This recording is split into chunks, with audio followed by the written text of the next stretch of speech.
Ok, Fernand, est-ce que tu peux me confirmer qu'en 2012, le programme 125 Promosport continue?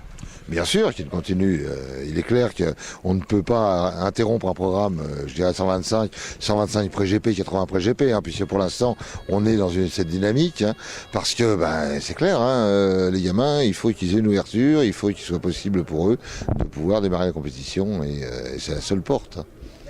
Après le 50 cm3, bien sûr, le moins de 25 chevaux, mais le passage naturel, si tu veux, c'est 8-10 à moins de 25 chevaux, et après 11 ans, dans une démarrée sur le Promosport, 80 pré-GP, 125 pré-GP à 12 ans, et puis 125. D'accord. De toute façon, on commence à avoir déjà une idée de ce qui va se faire, parce que actuellement les 125 Promosport et les pré-GP sont mélangés. Tu peux me le confirmer, ça ou pas?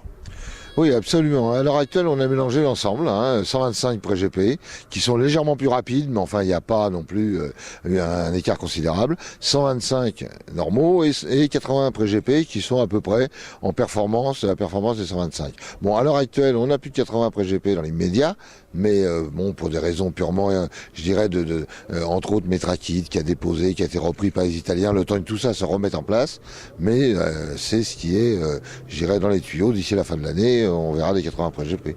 D'accord. De quoi l'avenir sera-t-il fait après 2012?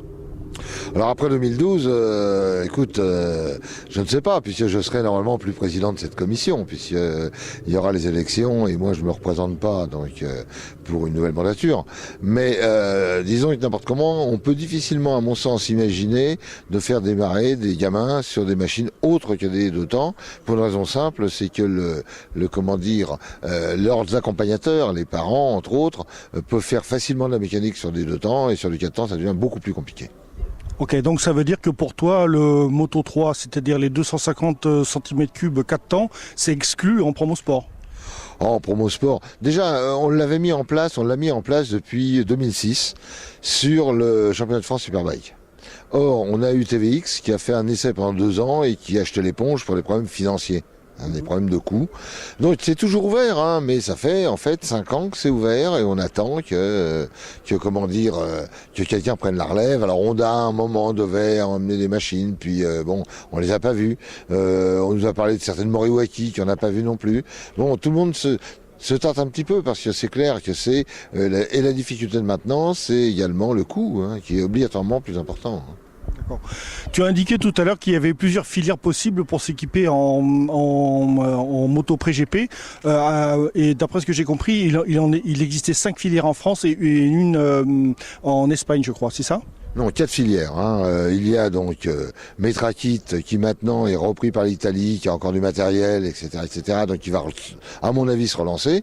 Il y a BMS qui est une marque française, Bianchi Motorsport, mais qui est au début et qui est en train de régler un certain nombre de problèmes de développement de machines. Il y a Conti. Et puis il y a donc MVT qui est donc une marque française mais qui est installée en Espagne et qui fait des pré-GP 80 et 125 et qui court pas mal en Espagne et qui est très intéressé par ce qui se passe et par le devenir en France. D'accord. Merci beaucoup Fernand. Je t'en prie.